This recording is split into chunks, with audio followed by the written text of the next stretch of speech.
ভাবুন, আপনি এমন একটি দেশে বসবাস করছেন যেখানে অর্থনীতি অনেক শক্তিশালী, প্রযুক্তি উন্নত এবং মানুষ শিক্ষিত, আর জীবনযাত্রার মান পৃথিবীর অন্যতম ভালো। তারপরও মানুষ সন্তান নিতে চাচ্ছে না। দক্ষিণ কোরিয়া হলো এমন একটি দেশ। 2023 সালে দেশটি টোটাল ফার্টিলিটি রেট নেমে গিয়েছিল 0.72-তে, অর্থাৎ একজন নারী তার জীবনে গড়ে একজনের কম সন্তান নিতে চাচ্ছে। কিন্তু গল্পটা আরো বেশি অদ্ভুত হয়ে যায় যখন নাকি আপনি উত্তর কোরিয়ার দিকে তাকান। উত্তর কোরিয়া, যেখানে অসংখ্য মানুষ দরিদ্র সীমার নিচে বসবাস করে, খাদ্য সংকট রয়েছে, কঠোর একনায়কতন্ত্র রয়েছে এবং মানুষের কাছে স্বাধীনতার নামে কিছু নেই, সেখানে জন্মের হার দক্ষিণ কোরিয়ার থেকে বেশি। আপনি কি জানেন দক্ষিণ কোরিয়ার সরকার মানুষকে $57,000 পর্যন্ত দিতে রাজি আছে যদি কিনা তার সন্তান গ্রহণ করে? তবু তাও মানুষ করছে না। এবং উত্তর কোরিয়ার কথা তো আমি বললামই। তাহলে প্রশ্ন হলো, টাকা, উন্নত জীবনযাপন আর স্বাধীনতা যদি মানুষকে বেশি সন্তান নিতে সাহায্য না করে, তাহলে আসল সমস্যাটা কোথায়?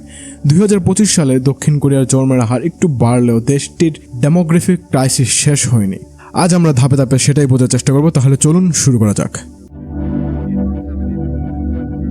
প্রথম দেখায় উত্তরটা খুবই সহজ মনে হয়। সন্তান বড় করতে অনেক বেশি টাকা লাগে, বাড়ির দাম বেশি, শিক্ষার খরচ বেশি, শহরের জীবনযাত্রার খরচ বেশি, তাই মানুষ সন্তান নেওয়া বন্ধ করে দিয়েছে। শুনলে যুক্তিসঙ্গত মনে হয়, কিন্তু এখানে সমস্যাটা আছে। যদি শুধু টাকা পয়সার কারণে হতো তাহলে পৃথিবীর দরিদ্র দেশগুলোর জন্মহার সবসময় এত বেশি থাকার কথা না, কিন্তু বাস্তবে ধনী হওয়ার সঙ্গে সঙ্গে দেশের জন্মের হার কমতে থাকে। আর দক্ষিণ কোরিয়া হলো এই প্রবণতার এক্সট্রিম এক্সাম্পল। সরকার এই সমস্যা সমাধানের জন্য বছরের পর বছর বিপুল পরিমাণের অর্থ খরচ করছে। বিভিন্ন কোম্পানিগুলো সন্তান নেওয়া উৎসাহিত করতে বড় অঙ্কের ক্যাশ ইনসেন্টিভ দিতে রাজি আছে। এমনকি কিছু ক্ষেত্রে একটি সন্তান নেওয়ার জন্য কর্মীকে $10,000 পর্যন্ত ইনসেন্টিভ দেওয়ার উদাহরণ পর্যন্ত রয়েছে।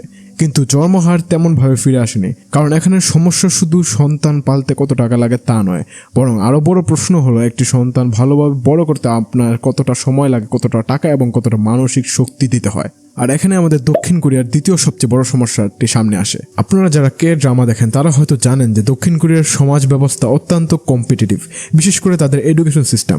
একজন কোরিয়ান স্টুডেন্টের জন্য ইউনিভার্সিটি এন্ট্রান্স এক্সাম স্যাংওয়াং জীবনের সবচেয়ে গুরুত্বপূর্ণ পরীক্ষার মধ্যে একটি, এবং শুধু স্কুলের পড়াশোনার কারণেই নয়। অনেক শিক্ষার্থী প্রাইভেট একাডেমি বা হোয়াংয়ে যায়, দিনের একটা বড় অংশ স্কুলে যায়, তারপর হোয়াং, তারপর হোমওয়ার্ক, তারপর এক্সাম প্রিপারেশন। অর্থাৎ বাবা মায়ের জন্য সন্তানের এডুকেশন একটা বিশাল বড় ইনভেস্টমেন্ট হয়ে দাঁড়ায়। এখন একজন বাবা মাকে যদি জিজ্ঞাসা করা হয় আপনি 2 বা 3 সন্তান চান, তাহলে তারা স্বাভাবিকভাবে উত্তর দেবেন না।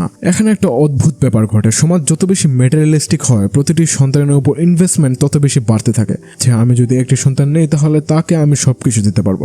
আর এই মাইন্ডসেটটাই ফার্টিলিটি কমানোর একটি বড় কারণ হয়ে দাঁড়িয়েছে। আপনার মনে এখন প্রশ্ন আসতে পারে যে এই কম্পিটিশনকে আসলে এতটা গুরুত্বপূর্ণ? এখানে গল্পে একটি অদ্ভুত অংশ শুরু হয় যখন নাকি আপনি উত্তর কোরিয়ার দিকে তাকান। উত্তর কোরিয়া এবং দক্ষিণ কোরিয়া একসময় একই দেশ ছিল, একই ভাষা, একই ঐতিহাসিক শিকড়, কিন্তু দ্বিতীয় বিশ্বযুদ্ধের পর তাদের রাজনৈতিক এবং অর্থনৈতিক ব্যবস্থা সম্পূর্ণ আলাদা হয়ে যায়। দক্ষিণ কোরিয়া হয়ে ওঠে একটি উন্নত প্রযুক্তি নির্ভর মার্কেট ইকোনমি, উত্তর কোরিয়া হয়ে ওঠে একটি অত্যন্ত কঠোর সেন্ট্রালাইজড ডিক্টেটরশিপ। তাহলে স্বাভাবিকভাবে আপনি ভাবতে পারেন যে দক্ষিণ কোরিয়ার মানুষ বেশি সন্তান নিতে চায়, কিন্তু বাস্তবতা হলো তার উল্টো। উত্তর কোরিয়ার বার্থ রেট দক্ষিণ কোরিয়ার চেয়ে বেশি, যদিও উত্তর কোরিয়ার জীবনযাত্রার মান অনেক খারাপ। কিন্তু কেন?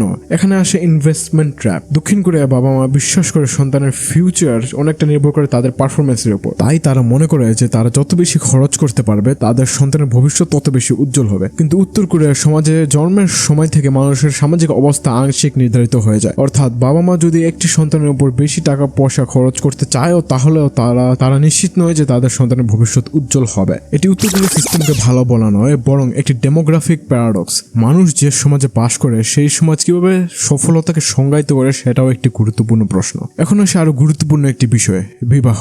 দক্ষিণ কোরিয়া মানুষের আগের তুলনায় পরে বিয়ে করার প্রবণতা বাড়ছে, অথবা একেবারে বিয়ে করছে না। কেন? ক্যারিয়ার, হাউজিং, এডুকেশন অথবা ওয়ার্ক প্রেশার এবং সোশ্যাল এক্সপেকটেশন তো রয়েছেই। একজন তরুণ অথবা তরুণের সামনে যখন প্রশ্ন আসে এখন বিয়ে করবে, তখন সামনে শুধু ভালোবাসার প্রশ্ন না, তখন থাকে আমি কোথায় থাকবো, আমি বাড়ির টাকা কোথা থেকে আসবে, বিয়ের পর ক্যারিয়ার কিভাবে চালাবো, সন্তান হলে চাইল্ড কেয়ার কে করবে, আর যদি সন্তানকে ভালো শিক্ষা দিতে হয়। এই প্রশ্নগুলো একসঙ্গে আছে, ফলে মানুষের বিবাহ করার প্রবণতাও দিন দিন কমে যাচ্ছে। কিন্তু এখানে গল্প শেষ নয়, কারণ দক্ষিণ কোরিয়ার সমাজে আরেকটি শক্তিশালী ফোর্স কাজ করছে, এবং তা হলো জেন্ডার ডিভাইড। দক্ষিণ কোরিয়ার জেন্ডার পলিসি নিয়ে পুরুষ এবং নারীদের মধ্যে মতবিরোধ বেড়ে চলেছে। কিছু পুরুষ মনে করেন যে সমাজে তাদের সাথে বৈষম্য হচ্ছে, আবার অন্যদিকে কিছু নারী মনে করেন যে ট্রেডিশনাল জেন্ডার এক্সপেকটেশন তাদের ক্যারিয়ার এবং স্বাধীনতার পথে বাধা হয়ে দাঁড়াচ্ছে। ফলে তার প্রভাব পড়ে রিলেশনশিপের মধ্যে এবং দূরত্ব বেড়ে যায়। এবং এই আগুনের মধ্যে ঘি ঢালার কাজ করে সোশ্যাল মিডিয়া। কারণ অনলাইনে আমরা প্রায় এমন টাইপের কন্টেন্ট দেখি যেগুলো নাকি আমাদের নিজেদের মতবাদকে আরো শক্তিশালী করে তোলে। ফলে বিপরীত পক্ষের মানুষের মতবাদ বোঝার পরিবর্তে তারা সেই বিপরীত পক্ষের মানুষকে নিজেদের শত্রু হিসেবে ধরা শুরু করে,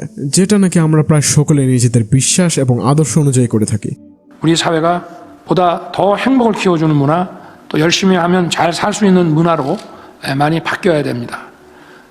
지나치게 과도하고 불필요한 경쟁에 휘말리는 그런 문화가 고쳐지지 않는 한 저출산 문제도 근본적인 답을 내놓기는 쉽지 않다고 봅니다.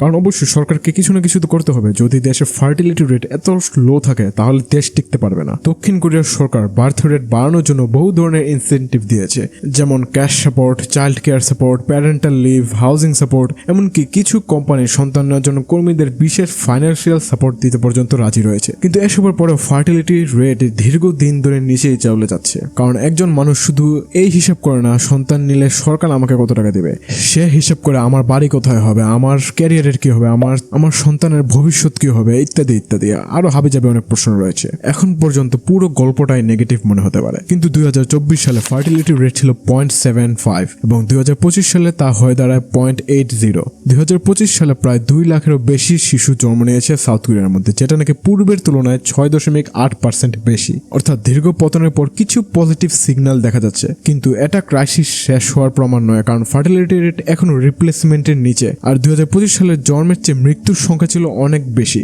অর্থাৎ পপুলেশন এখনো স্বাভাবিকভাবে কমছে। তাই এখন সাউথ কোরিয়ার সামনের সবচেয়ে বড় প্রশ্ন হলো, এই সামান্য রিকভারিটা কি সাময়িক নাকি ডেমোগ্রাফিক ট্রেন্ড বদলে দিতে পারে? এবং এই প্রশ্ন উত্তর আমরা আগামী কয়েক বছরের মধ্যে পেয়ে যাব। তবে আজকের ভিডিওর জন্য এই পর্যন্তই থাক।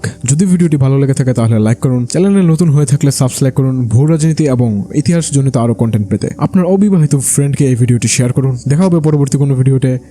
আল্লাহ হাফেজ।